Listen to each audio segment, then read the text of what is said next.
Hi guys! Welcome back to my channel, and for today's video, nandito tayo sa Governor Pac Road dito sa City of Baguio. So nandito tayo sa Baguio Museum. So tara, let's go!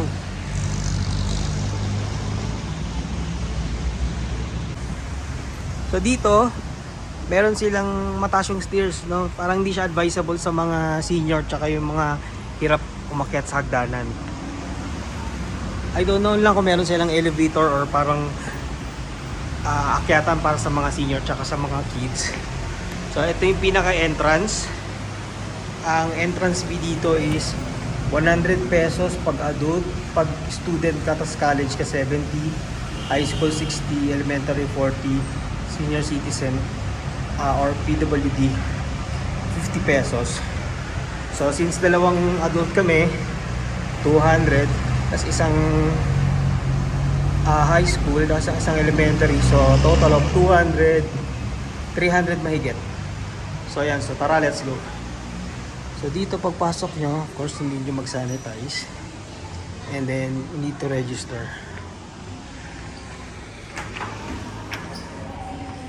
Ayan.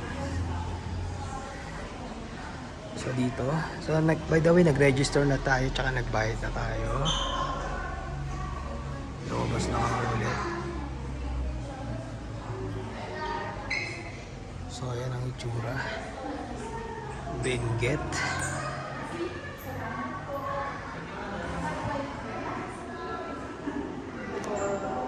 Mountain Province.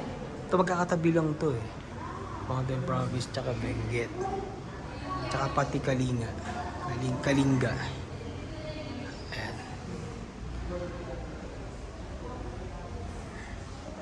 Mga ano to, mga katutubong damit.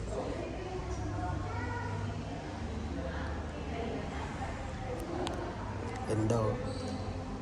Real ano siya, real kahoy. Parang totoo.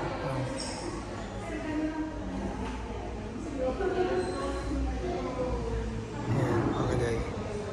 Do not touch.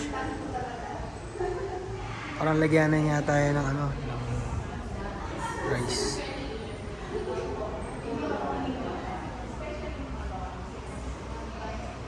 Dodong.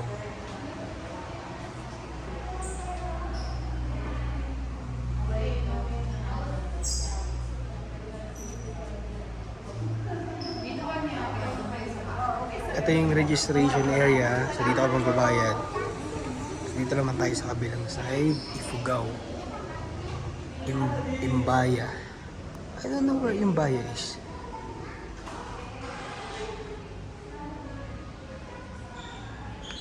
Ito, mga wood carvings. Ito mga ano to eh, anito. Tapos Abra. Dati magkasama ang Kalinga, Apayao. Ngayon, magkahiwalay na province na yan. So hanggang 4th floor daw ito. So dun sa baba galing tayo doon. Nandun ang restroom nila. So yun yung 1st floor. Nasa 2nd floor tayo. And then akit tayo sa 3rd floor.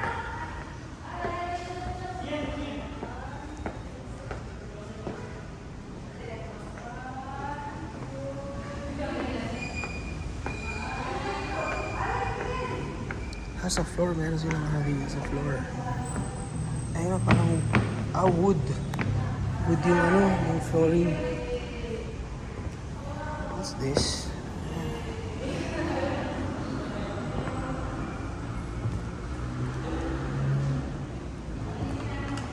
I think ito na yung City of Baguio. So ito sa harapan, meron siya parang enclosed balcony.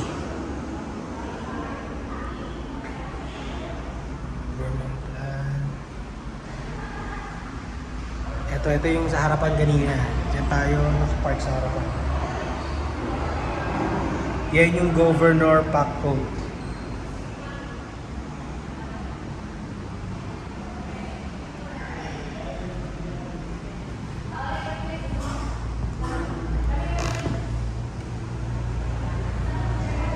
Dito mga ano na lang to eh, parang mga information, yung mga historical ano nila.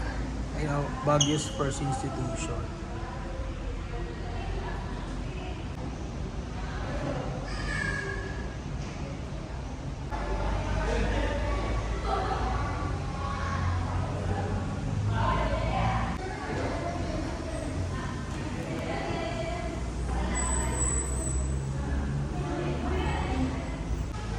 Baguio, a melting pot. So basically, history ng Baguio City, no? So tara, akit naman tayo sa 4th floor.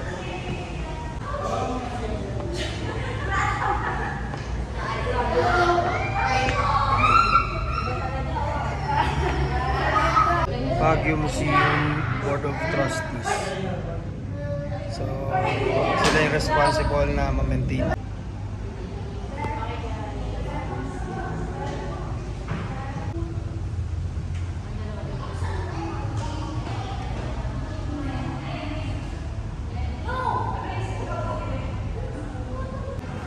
So itong top floor niya, pinakataas yung 4th floor. Ano siya, parang attic style na siya. Ayun, may parang sunroof siya diyan. So 4th floor, ito parang ang style niya is yung parang Ifugao house, yung parang ayun, nakaganyan na yung bubong sa kanila pawid. Ito yung pinaka-top mo. So meron siyang basement, doon yung CR, ito attic, tas may 2nd tsaka 3rd floor. So tara, baba na tayo.